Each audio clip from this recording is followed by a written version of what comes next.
Hello students, एडुबिला point channel में आपका स्वागत है। चलिए आज करते हैं वर्कशीट नंबर 137। ये वर्कशीट कक्षा 3 के हिंदी विषय की वर्कशीट है और पुस्तक है रिमझिम और पाठ का नाम है टिप टिपवा। आपने टिप टिपवा पाठ पढ़ा होगा, काफ़ी मज़ेदार पाठ है वो। तो चलिए शुरू करते हैं। आज के पाठ में हमें सार्थक और निरर्थक शब्दों के बारे में जानना है। सार्थक शब्द मतलब जिन शब्दों के अर्थ होते हैं और निरर्थक शब्द वैसे शब्द जिनके अर्थ नहीं होते हैं। बच्चों, आज आपने पाठ टिप टिपवा पढ़ा, मज़ेदार लगा ना। अब आप जरा पाठ में दादी द्वारा कहे गए इस वाक्य पर ध्यान दीजिए। दादी ने क्या कहा था पाठ में? बच्चे को जब कहानी सुना रही थी तो दादी ने कहा, न शेरवा के डर न बघवा के डर, डर तो डर टिप टिपवा के डर। दादी ने कहा था ना कि मुझे न शेर से डर लगता है न बाघ से डर लगता है। डर किससे लगता है? तो टिप टिपवा से डर लगता है। आपने पाठ में देखा था कि किस तरह बारिश हो रही थी और बारिश में घर के पानी टिप टिप टिप टिप चू रहे थे, घर में गिर रहे थे और उनके घर के बगल में एक बाघ आकर छुपा हुआ था।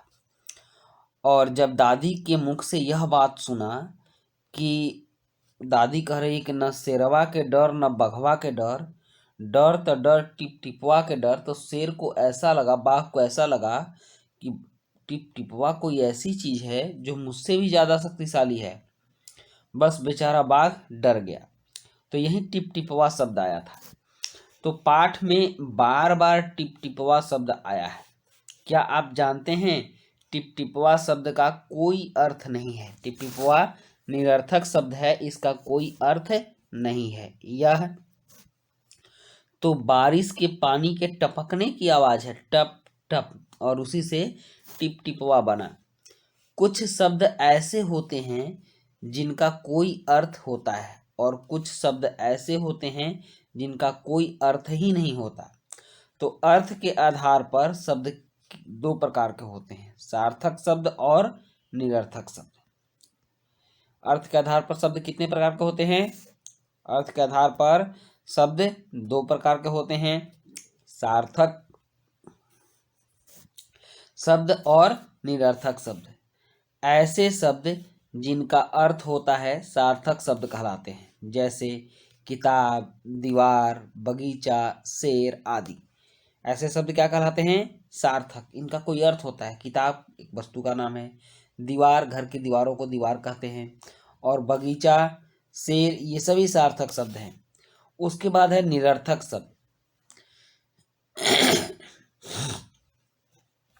ऐसे शब्द जिनका कोई अर्थ नहीं होता और ये अधिकतर सार्थक शब्दों के साथ प्रयोग होते हैं, निरर्थक शब्द कहलाते हैं। जैसे खटर पटर, पानी वानी, तो इसमें वानी, पटर, रोटी सोटी, सोटी, कपड़े वपड़े, वपड़े, ये सभी निरर्थक शब्द हैं। इनका कोई अर्थ नहीं होता और ये सार्थक शब्दों के साथ उपयोग किए जाते हैं। अब यहाँ प्रश्न 1 है, नीचे लिखे वाक्यों में से निरर्थक शब्द छांटिए और सामने दी गई खाली जगह में लिखिए। तो यहाँ पहला वाक्य है, आप चाय साय पी कर जाना। तो यहाँ चाय तो सार्थक शब्द है, लेकिन ये साय क्या है? साय निरर्थक शब्द है। तो आप यहाँ निरर्थक शब्द में साय लिखेंगे, चाय साय पी कर जाना। दूसरा है, आलतू फालतू की बात न किया करो। तो इसमें क्या है? फालतू तो निरर्थक सार्थक है, लेकिन आलतू क्या है? तो ये आपका हो गया आलतू, निरर्थक शब्द हो गया। उसके बाद हमें नहीं खेलना बेलना, तो इसमें भी वेलना जो है ये निरर्थक है। तो आप यहाँ वेलना लिखेंगे, वेलना निरर्थक शब्द है। और नेक्स्ट है, कोई वहाना वहाना नहीं चलेगा। तो वहाना क्या है? यह भी निरर्थक है, कोई वहाना वहाना नहीं चलेगा। तो इस तरह से सार्थक और निरर्थक का हमने पता लगाया। शब्द दो प्रकार के होते हैं, एक सार्थक शब्द होता है, दूसरा निरर्थक शब्द होता है। अब कह रहा है आइए चित्र पहचान कर उल्टे पुल्टे वर्णों के सार्थक शब्द बनाते हैं। जैसे यहाँ रिसबा है, तो रिसबा है तो इसका क्या होगा, बारिश होगा, तो हम यहाँ बारिश लिखेंगे। और उसके बाद है यहाँ बाघ का चित्र है, तो घ बा लिखा हुआ है, तो इसको हम लोग बाघ लिखेंगे। ये हो गया बाघ। और फिर यहाँ मोससा है, तो ये क्या हो जाएगा, ये हो जाएगा समोसा। चित्र तो दिख रहा है, तो चित्र दिख रहा है तो नाम भी आ जाएंगे, ये हो गया समोसा। तो इस तरह से हमने इसके सार्थक शब्द लिख लिए। अब इसमें प्रश्न 3 है कि इस पाठ में टिपटिपवा कौन था, क्या वह सचमुच भयानक था? तो आप इसका उत्तर लिखिए यहाँ से, बारिश की पानी को टिपटिपवा कहा गया है।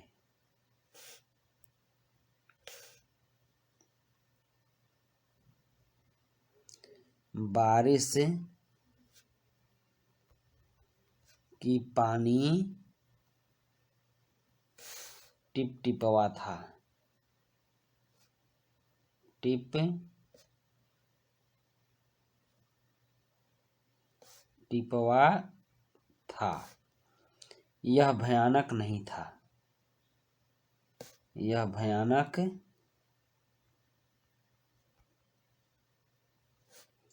नहीं था। आप इसको लिखेंगे नहीं था।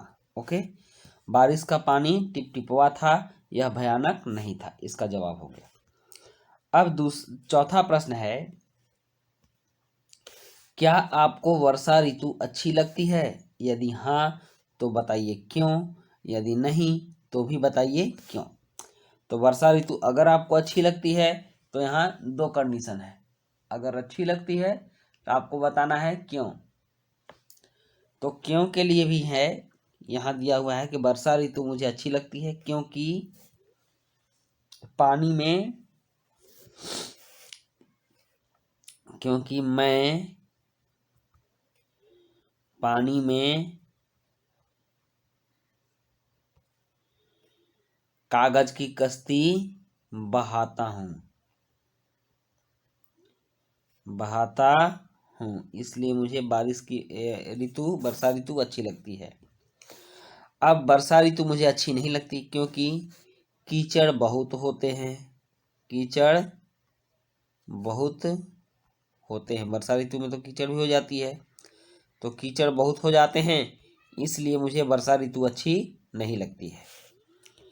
अब 5वां प्रश्न है बच्चों, जरा सोच कर बताइए कि यदि आपके घर कुछ दिन पानी नहीं आए तो आपको और आपके परिवार के बाकी सदस्यों को कौन कौन से कार्य करने में परेशानी होगी।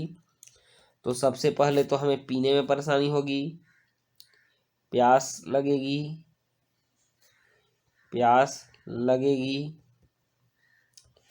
शौच में परेशानी होगी क्योंकि बिना पानी के नहीं हो सकता है, स्नान, भोजन भी नहीं बनेगा,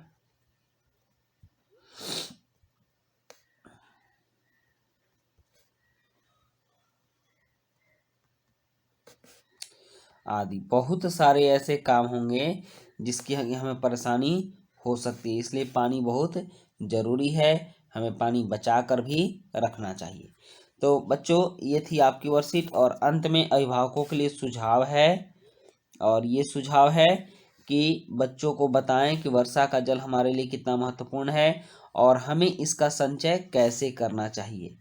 तो चलिए बच्चों, अब आपकी वर्कशीट कंप्लीट हुई और मिलते हैं नेक्स्ट वर्कशीट में। Thank you.